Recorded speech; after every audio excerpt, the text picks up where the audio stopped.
Bisa saya ngajak ngomong Anda semua. Saya butuh duit 1 triliun buat ngerjain Petren. Bisa. Mau Anda patungan? Mau.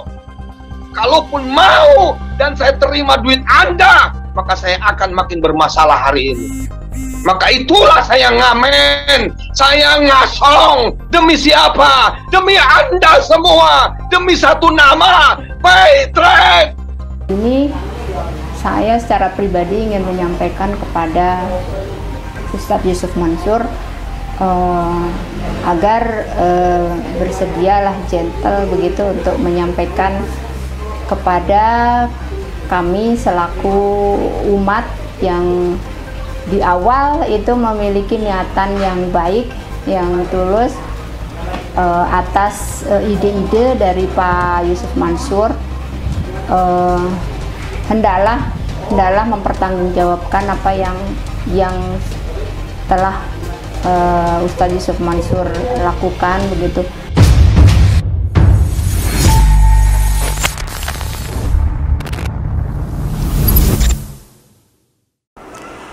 Bismillahirrahmanirrahim. Assalamualaikum warahmatullahi wabarakatuh. Kembali lagi bersama Khalid Al-Walid. Oke, saudaraku, sahabatku, subscriber Cahaya Islam. Belum lama ini beredar video ya di media sosial, khususnya di YouTube ya. Ini saya kutip dari YNN. Yusuf Mansur kembali marah-marah sampai dobrak meja. Ini diupload kemarin ya, 30 Maret 2022.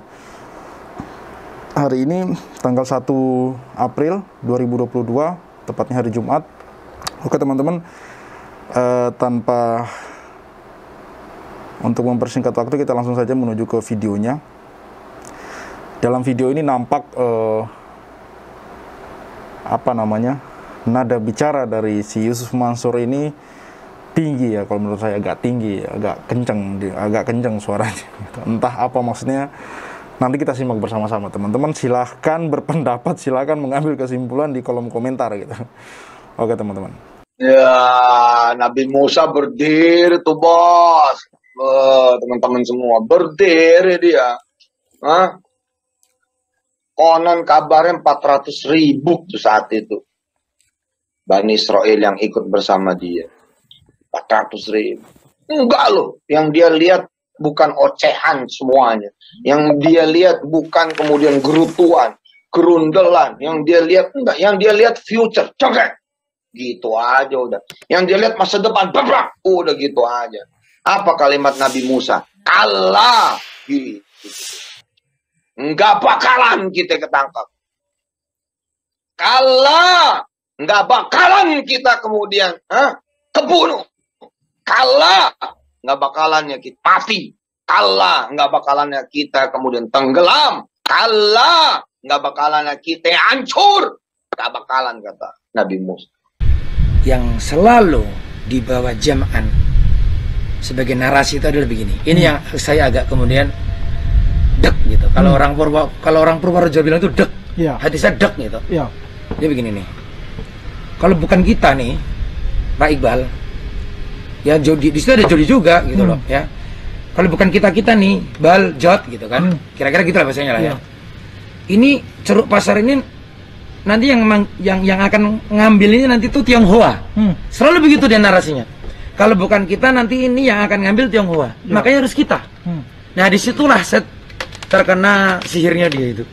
Bener juga ya, kita Muslim mayoritas. Kenapa kalau soal cuan-cuan gitu selalu Tionghoa? Bener juga. Makanya saya ikut mendukung. Dari Petren, udah nggak usah disebut-sebut deh. Udah capek saya nyebut satu persatu. Semua itu memang tipu-tipu ya. Iya. Saya karena terlibat Pak masalahnya Pak. Saya sudah mencuci dosa saya di Nabawi dan di Saudi, di Mekah sana. Saya sudah cuci dosa saya. Iya. Saya nggak mau terlibat seperti Jody. Ya. Sorry Pak Iqbal. Berarti Pak Iqbal, Jam'an dan Jody ini berteman dari awal. Bersahabat lebih tepat. Bersahabat lebih tepat. Kemudian Pak, saya akhirnya penasaran dong. Saya tanya, misalnya nih Tat, waktu itu kan saya belum manggil Jam'an, nggak berani ya, jadi ngomongnya saya manggilnya Ustadz. Ada Jody juga di situ. Misalnya Tat meleset Tat, ini gimana dong gitu kan? Resikonya apa nih? Udahlah, dengan gaya Betawinya itu. Tenang aja Jam'an, tenang aja Iqbal, tenang aja nih. Paling tahu caranya nanti gimana cara meminta maaf kepada masyarakat. tinggal minta maaf aja, itu beres. Lihat Pak, dengan gampangnya dia udah punya exit strateginya, gitu loh. Itu yang di situ saya gila, ini bukan pintar lagi, ini bukan cerdik, ini licik, gitu loh. Dia udah menyiapkan exit strategi kalau misalnya ini meleset, gitu loh Pak. Berarti kan memang sudah ada niat dari semenjak dia apa tuh memaparkan ide-ide gagasan bisnisnya itu kepada saya, itu dia juga udah sebenarnya tahu ini bakal meleset, gitu loh. Karena saya tanya, Pak, kalau meleset gimana nih hitung-hitungannya gitu. Si Joni mah di mana aja. Jadi cuman ginilah dia mah, inilah utul.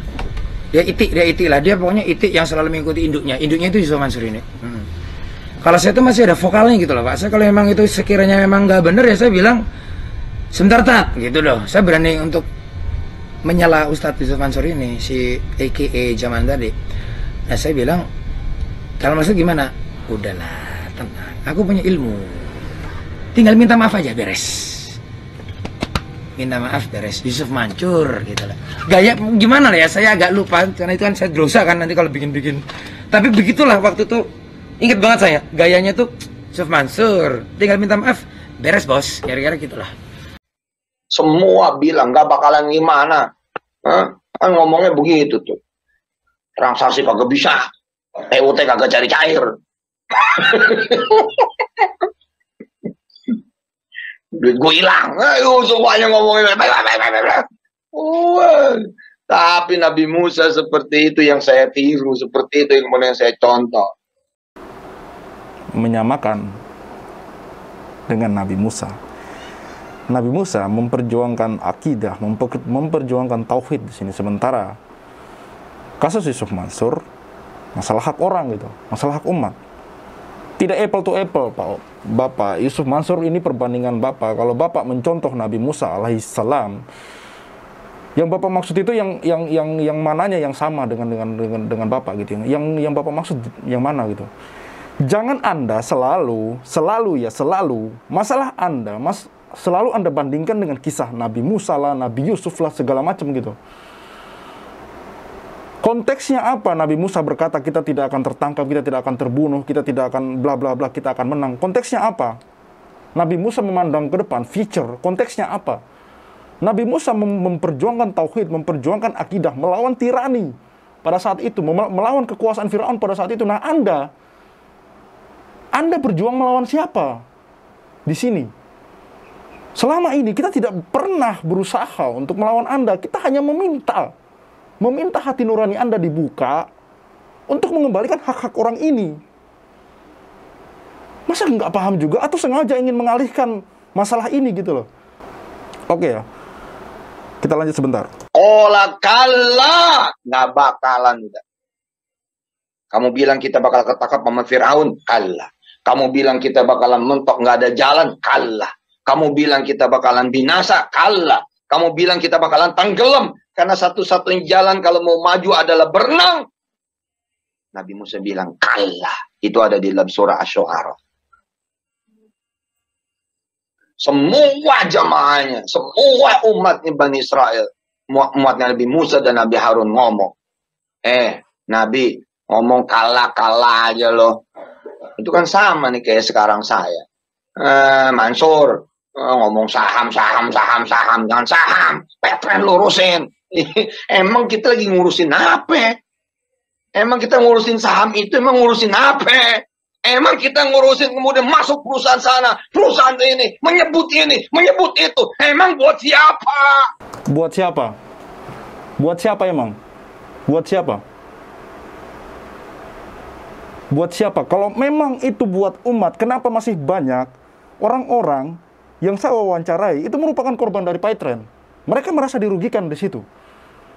Ini saya secara pribadi ingin menyampaikan kepada Ustadz Yusuf Mansur agar bersedialah gentle begitu untuk menyampaikan kepada kami selaku umat yang di awal itu memiliki niatan yang baik, yang tulus atas ide-ide dari Pak Yusuf Mansur. Hendaklah mempertanggungjawabkan apa yang telah Ustadz Yusuf Mansur lakukan begitu. Kami sangat menyesalkan andaikan hal ini tidak ada solusinya begitu, akan menjadi semacam citra buruk gitu terhadap Islam itu sendiri, di mana Rasulullah Muhammad tuh sudah benar-benar menyampaikan agar kita menjadi orang yang jujur, orang yang amanah, dan memberi manfaat kepada sesama. Kemudian yang kedua adalah kepada leader saya yang dulunya mengajak saya untuk bergabung dengan Paytrend. Semoga berkenan jika suatu saat akan ada tim yang kemudian ingin mencari informasi detail terkait Paytrend, mohon bisa kami hubungi gitu. Kemudian yang ketiga, saya secara pribadi memohon maaf ketika ada beberapa yang pernah sempat kami ajak untuk bergabung dengan Paytrend, kemudian berhenti. Terus pesan kepada umat secara umum, hendaklah kita bisa berpikir jernih, kemudian selektif ketika kita mendapatkan tawaran usaha atau bisnis yang mengatasnamakan sedekah gitu, sehingga kita tidak kemudian menjadi menyesal di belakang hari dan manfaat yang kita harapkan itu ternyata tidak seperti yang disampaikan di awal. Di situ ada member titanium yang senilai 10 juta. Senilai 10 juta. Dan mereka merasa tidak dapat untung apa-apa di situ. Saya akan tampilkan video Ibu Tugi. Saya akan tampilkan video Ibu Aisyah. Saya akan tampilkan beberapa karyawan Paytrend lainnya yang sedang memprotes agar haknya dikembalikan. Dari member, dari karyawan, mereka hak-haknya di mana gitu. Lalu untuk siapa Anda teriak-teriak ini? Itu untuk siapa? Untuk umatkah atau untuk diri Anda sendiri gitu? Dan kenapa baru sekarang? Kenapa baru sekarang setelah bertahun-tahun? Kenapa baru sekarang Anda muncul dan ngomong seperti ini? Kasus ini bukan 1-2 hari yang lalu terjadi, teman-teman. Kasus ini sudah lama terjadi, sudah bertahun-tahun. Makanya kenapa hari ini saya kemudian terus-menerus mengangkat kasus ini? Karena ini sudah lama gitu loh. Jadi ketika saya membahas kasus ini beberapa bulan saja, dan kalian bilang, kenapa bahas konten ini terus? Sudah waktunya, teman. Karena kasus ini sudah lama mengendap dan dibiarkan begitu saja. Kalau saya diam, kalau teman-teman media lain yang diam membahas tentang Yusuf Mansur, kemungkinan besar kasus ini akan seperti ini terus, mengendap seperti ini terus. Sementara 1, 2, 3, 4, 5, 6, 7, 8, 9, 10 orang korban yang merasa dirugikan, haknya tidak akan dikembalikan sampai kapanpun. Karena sekarang saja kita sudah bahas konten ini berulang kali,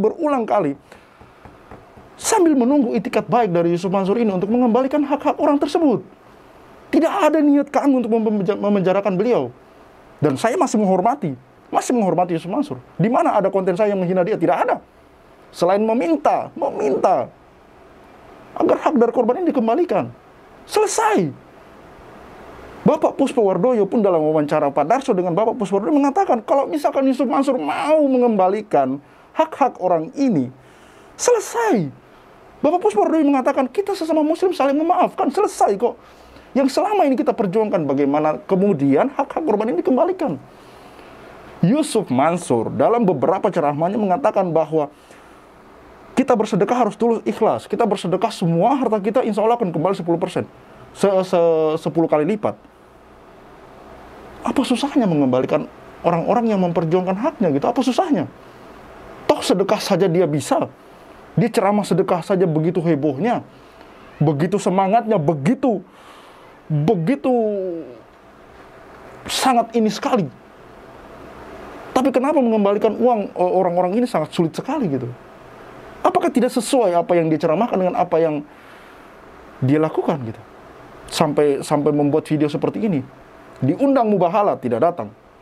Di dalam persidangan tidak hadir. Diundang mediasi tidak datang, lalu bikin video seperti ini. Maksud Anda apa gitu loh? Yang saya lakukan buat Petren.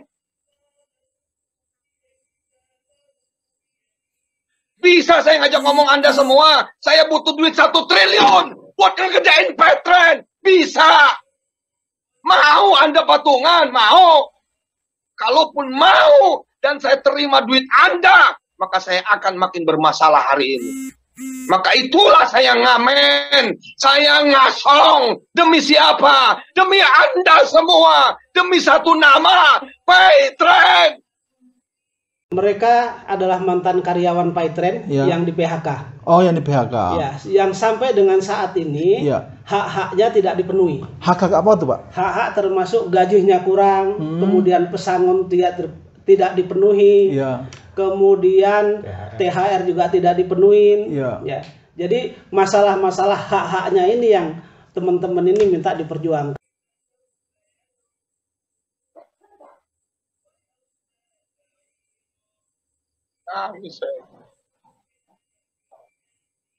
Anda tahu saham kami sekarang berapa? Yang satu nilainya bakal 1,4 triliun rupiah. Bukankah kita butuh dana? Anda tahu, untuk menghidupkan satu kota, tanya teman-teman direksi. 2020 udah masuk nih kan, tahun 2020 Januari belum ada, Februari belum ada, katanya di Maret. Di Maret juga belum ada. Terus waktu itu dia sempat lagi memberikan statement setelah Pak Hari meninggal. Direktur utamanya Petren meninggal. Itu kan setelah itu ada Zoom meeting lah gitu kan untuk seluruh karyawan. Si Ustadz itu sempat bilang aset saya banyak, aset saya lebih banyak dari utang saya, gitu. Jadi karyawan gak usah khawatir. Cuman sekarang kondisinya untuk menjual aset-aset ini masih agak sulit, dia bilang seperti itu. Oke. Akhirnya kan sambil berjalan waktu 2021 tidak ada pembayaran gaji sama sekali. 2022 kan baru ini. Nah, sampailah saya memberikan somasi di 2022 di Oktober. Di hitung-hitung sampai sebelum somasi itu dilayangkan, berapa gaji Mbak Isa berapa bulan yang nggak dibayar? Kalau ditotalin itu bulannya kalau sampai sekarang Oktober, November, Desember, Januari, Februari, Oktober, November, Desember kan udah, Januari, 2021 full, full, 12, berarti berapa nih? 20 bulan, 2022, iya sekitaran. Lebih dari 20 bulan ya, kurang lebih dari 20 bulan gaji nggak dibayar. Itu hitung totalnya kira-kira berapa? Untuk menghidupkan satu kota, Petren kemudian menguasai satu kota. Sebutlah kota di mana istri saya lahir, kota Tangerang. Kita butuh dana 20 miliar, saudara-saudara semua. Dari mana duitnya? Dari mana duitnya? Apakah kita akan berdiri mengemis di depan orang-orang? Tolong pinjemin Pak, tolong pinjemin Pak, tolong invest Pak, tolong jadi investor kami Pak. Bukan saya mah Musa kecil. What? Musa kecil?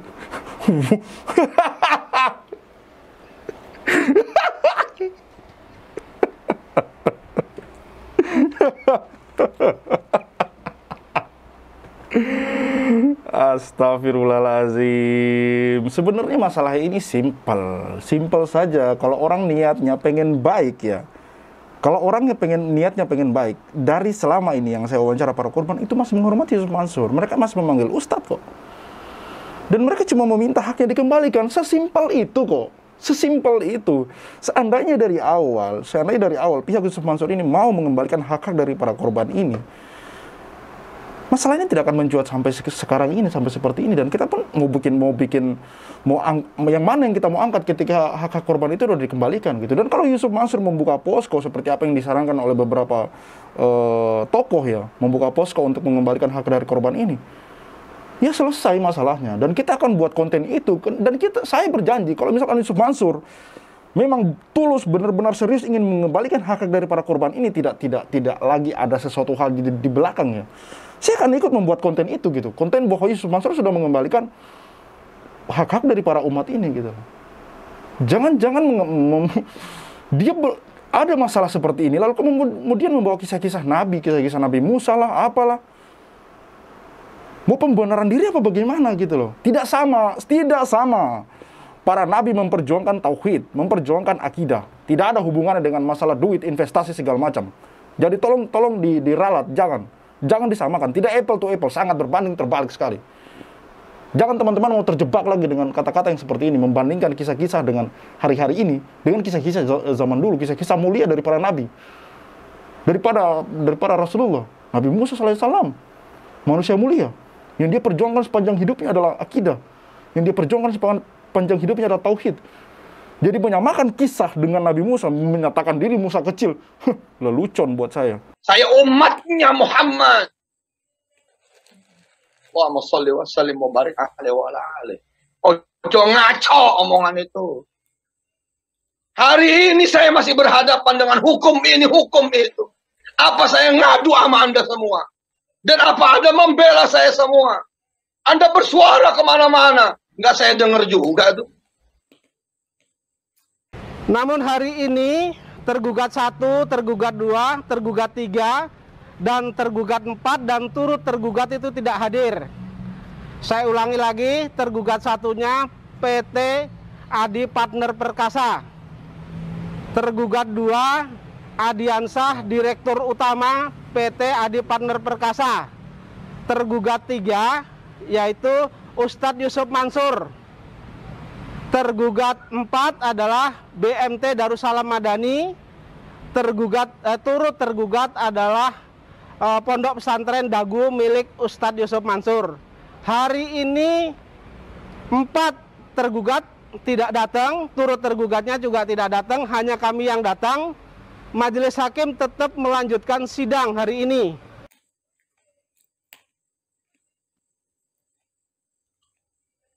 Ketika banyak orang menjelekkan saya, apakah saya peduli kepada mereka? Tidak. Yang saya peduli adalah seperti Musa alaihissalam, masa depan. I will bring you to tomorrow. Dan saya tidak pernah tidak konsisten.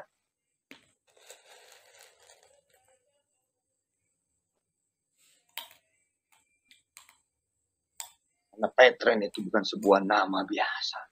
Dia perjuangan, bos. Bagaimana kita berdiri di tanah air kita sendiri. Bagaimana kita menjadi pemilik tanah air kita sendiri. Bukan sekedar nama itu. Bukan sekedar nama itu. Apalagi sekarang ada training. Emang orang nggak ngerti, karena nggak ngerti itu kita harus kasih tahu. Kilo Petren download lah, ini sama seperti yang lain. Kayak GoPay, kayak OVO, kayak Dana. Kayak link aja. Sama ini juga, digital juga. Ini ada training net yang di sini nih direct sellingnya, ini multi levelnya. Musa nggak kebayang sama saya kalau Anda semua jauh dari saya, tidak di sekeliling saya. Yang ngomong begini, ngomong begitu ya jauh lah. Paling deketnya karena sokmed aja. Tapi kalau Nabi Musa saya kebayang. Kebayang loh Nabi Musa. 400.000 loh di samping kanan kirinya dia, di belakang dia. Sementara belakang Fir'aun udah makin kelihatan. Ditulis oleh Quran dengan sangat apik di dalam surah Asy-Syu'ara. Falamma tara'al jam'ani qala ashabu Musa inna lamughraqun. Itu kan omongan orang, mati lo, hancur lo, binasa lo, oh kampret lo, tuh pembohong lo, oh culas lo, tukang tipu lo, bla bla bla bla bla. Terus saya mau jawab apa? Kelihatannya sama publik emang bener begitu, kelihatannya sama masyarakat emang kayak begitu. Yang cerita adalah orang-orang yang sampai nangis-nangis segala. Saya sampai nanya sama Fadil, Dil, ini orang beneran tuh ngaku belum dibayar, emang belum dibayar. Udah Pak Ustadz, itu udah dibayar dari kapan tahu itu. Lah itu kok ngakunya belum dibayar. Sampai nangis-nangis, bikin video. Memvideokan rumahnya yang kecil, memvideokan rumahnya yang susah. Sedangkan saya kaya, saya seneng. Kok nipu orang susah kayak begini?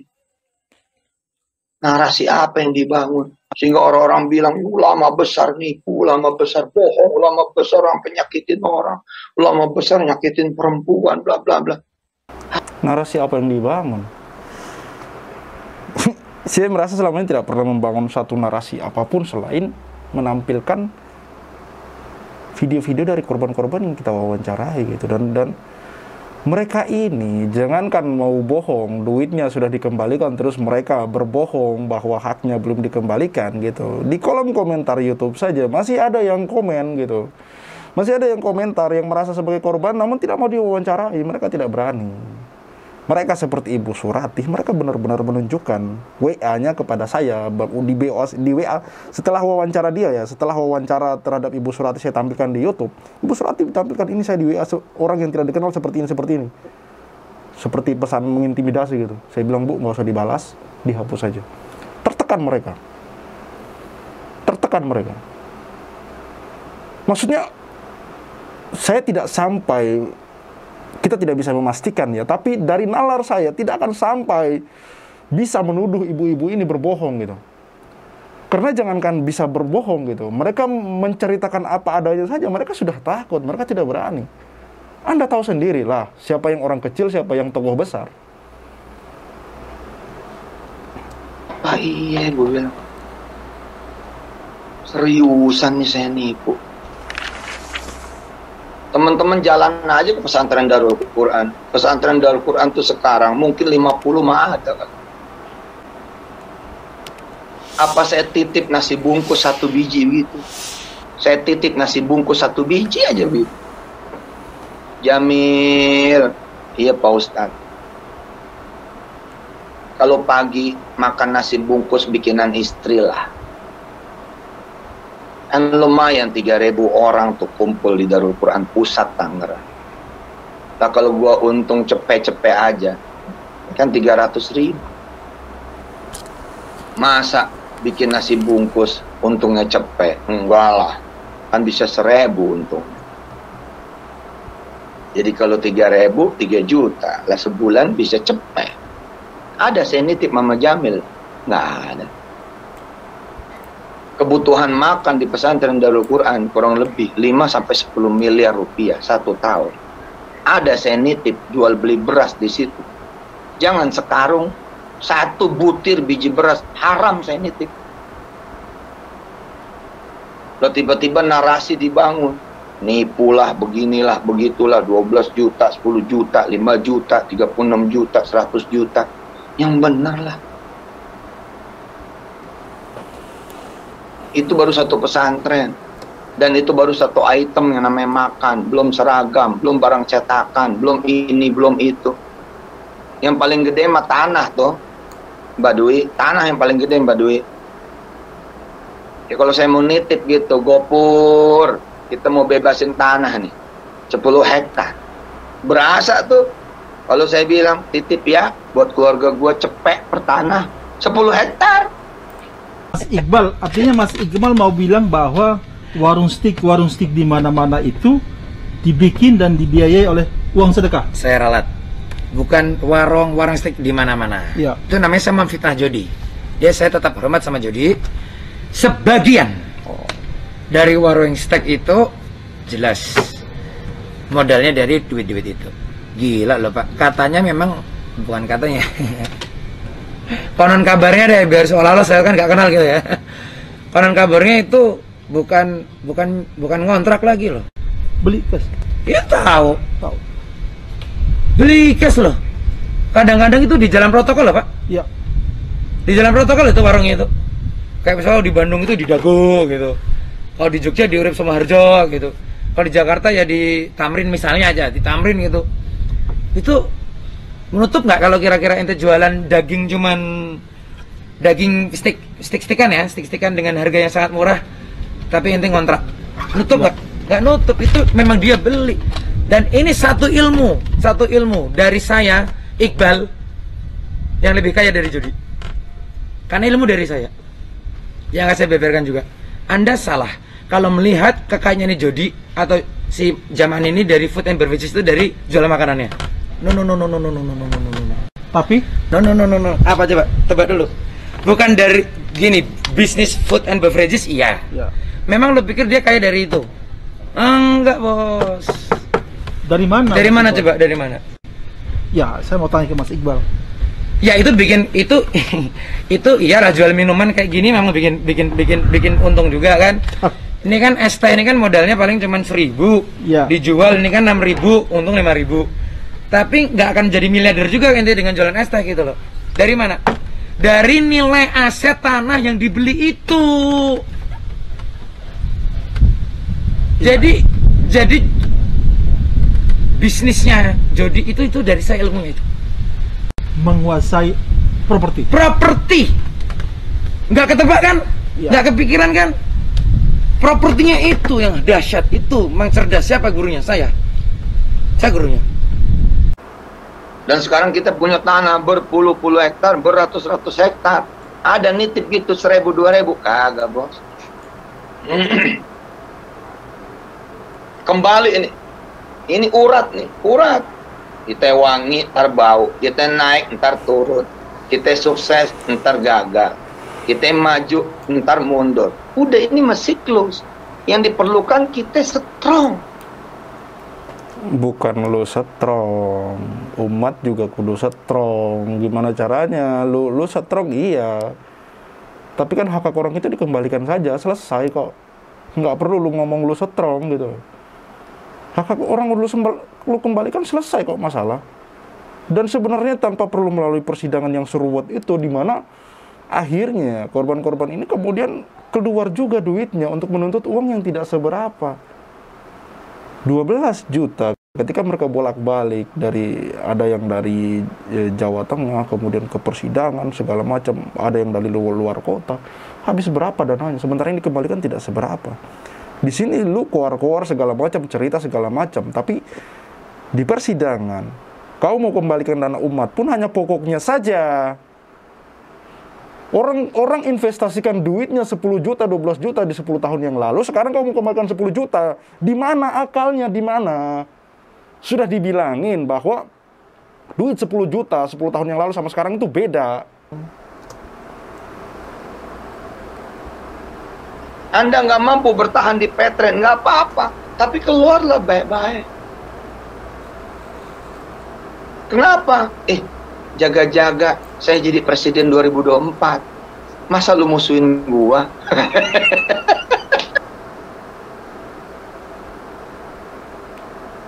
Panjang nih ketawanya. Kalau mau keluar baik-baik. Namanya orang mau makan. Ustaz, saya izin ke multilevel lain. Ustaz, saya izin ke direct selling lain. Ngapa? Aduh ampun Pak Ustaz, saya perlu makan. Nggak apa-apa kan? Kan nggak apa-apa juga. Nggak semuanya bisa kayak Heru ke Paleo. Kayak Pak Heru ke Paleo nggak bisa. Nggak semua, wajar aja. Bahkan Paleo kan nyuruhin Heru. Ya, orang keluar, karyawan itu keluar baik-baik, atau siapapun itu yang pernah terkoneksi dengan Petren terus keluar baik-baik. Ya itu memang. Tapi kan yang jadi masalah ketika ada hak mereka yang belum Anda kembalikan, dan sampai akhirnya muncul ke media gitu loh. Sampai akhirnya muncul ke media gitu. Dan sekarang Anda bilang keluar baik-baik. Bagaimana ceritanya gitu loh. Sangat-sangat tidak masuk di akal sekali Anda bilang kepada orang agar keluar baik-baik. Sementara hak-haknya yang Ibu Aisyah itu 20 bulan Anda tidak bayarkan gitu loh. Bagaimana ceritanya? Saya tidak bisa nyambung di sini gitu loh. Menyuruh orang keluar baik-baik, namun haknya tidak dikasih gitu, tidak diberikan gitu loh. Seolah-olah hidup ini hanya untuk Anda saja gitu ya. Orang-orang dibiarkan susah gitu aja ya. Aneh sekali, aneh betul loh. Masih ingat tadi ceritanya? Udah pergi sono, gue udah nggak punya apa-apa. Lah lagi menertawakan gitu, datang RCTI. Waduh, setahun 600 miliar. Luar biasa. Lahir tuh dulu Sahrul Gunawan, Desi Ratnasari, dan lain sebagainya. Tersanjung sampai jadi tersandung zaman dulu. Sampai nggak inget lagi itu cerita aslinya gimana itu. Tukang bubur naik haji. Udah nggak tahu lagi cerita aslinya kayak gimana. Udah berseri-seri. Keluar, tapi bye-bye gitu loh. Jaga-jaga. Takut-takutnya Yusuf Mansur tuh jadi presiden gimana ntar. Kan malu ngomongin Yusuf Mansur. Pokoknya kalau ngeliat orang lagi di bawah, hati-hati bos. Kalimat kita jangan sampai keluar yang jelek. Kenapa? Takut jadi raja. Maksudnya apa? Maksudnya apa di sini? Maksudnya apa? Yusuf Mansur ini maksud Anda apa gitu loh? Ngomong takut-takut saya jadi presiden. Mau Anda apa? Mau sewenang-wenang gitu? Mau ngebalas? Apa bagaimana gitu loh? Di sana ada Ibu Tugi, korban Python 10 juta tuh. Dibalikin aja haknya. Nggak usah keluar banyak keluar di media sosial lah. Nggak penting, itu nggak bikin umat kenyang gitu. Nggak bikin hak orang dikembalikan gitu loh. Yang simple aja, yang realistis saja itu, kembalikan saja gitu loh. Dibuktikan saja di pengadilan. Anda datang saja di pengadilan, kita udah syukur kok. Diundang di Mubahala, Anda datang, kita sudah syukur kok. Nggak usah lah banyak bertele-tele seperti itu loh. Diundang Mubahala tidak datang, diundang mediasi tidak datang. Sama Pak Davibia itu, kuasa hukum Pak Davibia itu mengatakan diundang mediasi Mansur tidak datang. Tapi ternyata hari ini kita saksikan bahwa beliau tidak punya keberanian untuk menunjukkan diri. Oleh karena itu kita tahu siapa yang benar, siapa yang salah.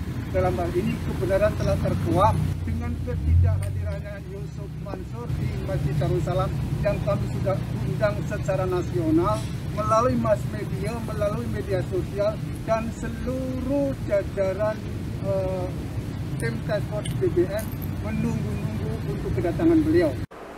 Sama Pak Zaini Mustafa diundang Mubahala nggak datang. Di pengadilan pun tidak hadir.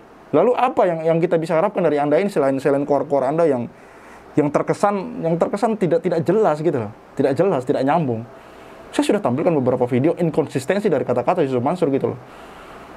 Sementara di video ini dia pastikan bahwa dia tidak pernah tidak konsisten gitu loh. Aneh.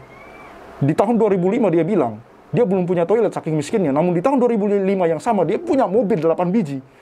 Di mana konsistennya dari kata-katanya gitu loh. Saya sengaja tampilkan itu untuk membuktikan bahwa ada dari kata-kata Yusuf Mansur yang tidak konsisten gitu loh. Namun di video ini hari ini dia pastikan dia tidak pernah, dia selalu konsisten gitu dengan kata-katanya. Kalau saya mau tampilkan video bukan sekedar berretorika ya teman-teman. Ada videonya di sini kok. Nabi Yusuf coba, siapa yang percaya bakal jadi raja? Di dalam sumur. Waktu dia ngomong, matahari, 11 buntang, matahari, bulan dan 11 bintang akan sujud kepada aku. Ketika dia ngomong sama abahnya, ya abati, gitu. Wahai ayahku, inni ra'aitu ahada asyara kaukaba wasyamsa wal qamara ra'aituhum li sajidin. Aku kok punya mimpi 11 bintang, matahari dan bulan sujud kepadaku. Abis cerita begitu, bakal jadi orang gedean nih, bakal jadi orang besar. Ya Allah ya salam. Masuk sumur tuh Nabi Yusuf. Siapa yang percaya? Itu tuh orang yang katanya bakal jadi wali kota. Alah, sekarang diusir dari kontrakan. Dia ngomong alah. Nggak taunya besok jadi wali kota beneran. Yang ngomong alah itu. Kira-kira bakal dipakai nggak sama tuh wali kota? Nggak bakal, bos. Kecuali wali kotanya kayak saya modelnya, pemaaf, asik.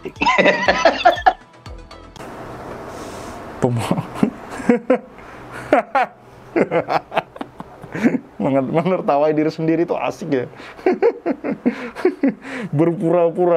Berpura-pura bahagia itu asik ya. Karena sangat tidak nyambung sekali. Dan di akhir video ini saya mau mengatakan bahwa sekali lagi Yusuf waktu jadi menteri ekonomi kalau tidak salah waktu itu ya, dia dengan perjuangannya melawan kebatilan gitu, memperjuangkan, sekali lagi memperjuangkan nabi-nabi itu memperjuangkan akidah tauhid gitu, tidak memperjuangkan investasi gitu.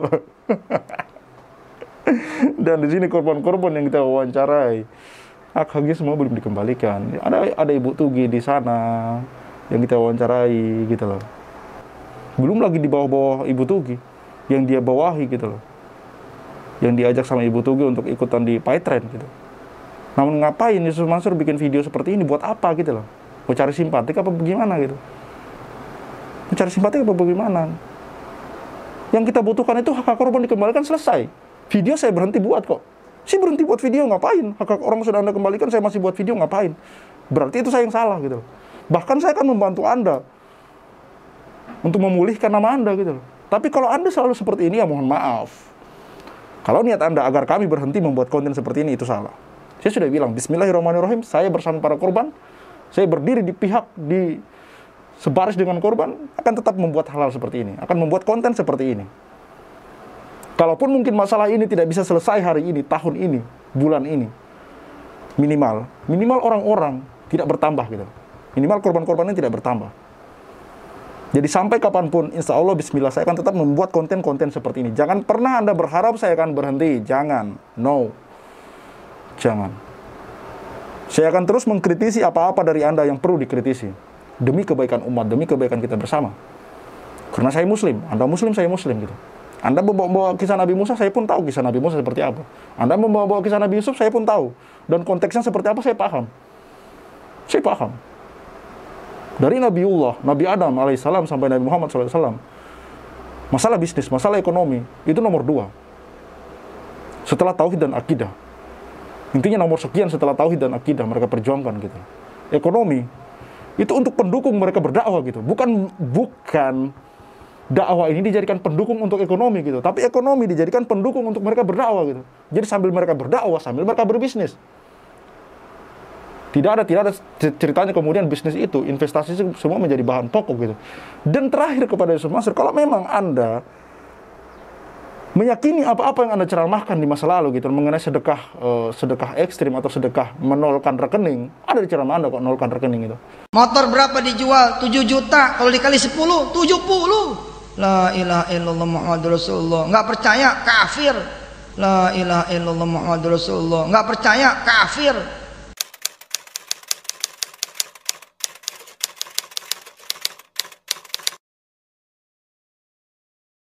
Tidak jadi sedekah motor, bodoh.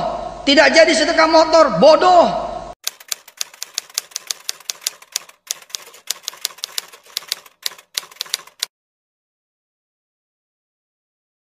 Bila mana ibu bapak semua sudah membawa uang hari ini, tidak usah pulang dibawa lagi tuh duit. Maju ke depan semua. Kita serahkan untuk Allah. Setuju? Insya Allah. Ibu-ibu yang sudah bawa cincinnya, udah bawa gelangnya, udah bawa kalungnya, udah bawa antingnya, nggak usah dibawa pulang, copot sekarang dia. Kata yang satu, selamat, gua tinggal di rumah. Siapa yang ceramah? Yusuf Mansur. Ih, jangan bawa cincin. Itu tanda dia belum mengenal Yusuf Mansur. Kalau dia sudah mengenal Yusuf Mansur, dia malah mewajibkan dirinya membawa cincin. Kapan lagi memberikan sama Yusuf Mansur orang yang ada di depan sini? Masya Allah. Bapak tidak perlu ke Surabaya lalu naik pesawat ke Jakarta. Bapak ibu tidak perlu naik bus kemudian turun di Kampung Rambutan, Cililitan, Manggarai atau di Terminal Kalideres. Tidak perlu. Yusuf Mansur yang sudah di sini. Bapak-bapak yang sudah membawa motor, nggak usah dibawa pulang. Emangnya nggak bosen ente yang pakai motor melulu? Bosen dong. Ilmunya sudah ada. Kalau kita ngasih motor, paling kagak kita dapat Kijang tahun 2000. Paling kagak kita dapat Xenia dah, ya. Tahun 2000 paling kagak itu. Paling kagak. Motor berapa dijual? 7 juta. Kalau dikali 10, 70. La ilaha illallah Muhammadur Rasulullah. Nggak percaya, kafir. Nggak percaya, kafir. Tidak jadi sedekah motor, bodoh. Ya bodoh dong. Hanya menyerahkan malam ini, insya Allah besok atau setelah telatnya. Tergantung husnuzon kita sama Allah, maka mobil itu betul-betul akan turun. Nih coba saya tanya bapak-bapak, yang jujur, siapa yang udah punya motor dan ada BPKB-nya? Nggak mungkin nggak ada. Satu masjid begini nggak ada. Baik, doanya dirubah, pertanyaan dirubah. Yang tidak ngacung sedangkan dia punya motor dan ada BPKB-nya, kita doain besok hilang. Saya pikir Anda tidak akan susah hari ini gitu loh. Ngapain bingung toh? Anggap saja uang-uang yang Anda kembalikan kepada korban itu sedekah gitu loh. Misalkan Anda kembalikan korban ini dirugikan 10 juta, Anda kembalikan 20 juta, anggap aja sedekah gitu loh. Karena Anda bilang bakal kembali 10 kali lipat, 700 kali lipat, kan selesai masalah. Oke teman-teman, cukup sekian video dari saya. Silakan tulis kesimpulan kalian di kolom komentar. Jangan lupa di-share video ini. Saya harap di-share sebanyak-banyaknya agar orang-orang bisa minimal paham gitu. Jadi saya tidak suka ketika Yusuf Mansur selalu membanding-bandingkan dirinya dengan Nabi Musa gitu, mengatakan dirinya Nabi Musa kecil. Maksudnya apa coba? Tidak apple to apple dan bahkan sangat berbanding terbalik. Kasus di sini sangat berbanding terbalik. Nabi Musa alaihissalam itu dikejar oleh pemerintahan tirani, diktator Firaun yang mengaku Tuhan, dan Nabi Musa melawan itu gitu. Dan Yusuf Mansur di sini berhadapan dengan siapa? Kita sesama Muslim. Harus dibuktikan kebenarannya dulu gitu loh. Jangan terus-terus mengatakan Nabi Musa. Terus siapa kita? Oke ya, cukup sekian dari saya, Khalid Al-Walid. See you on the next videos.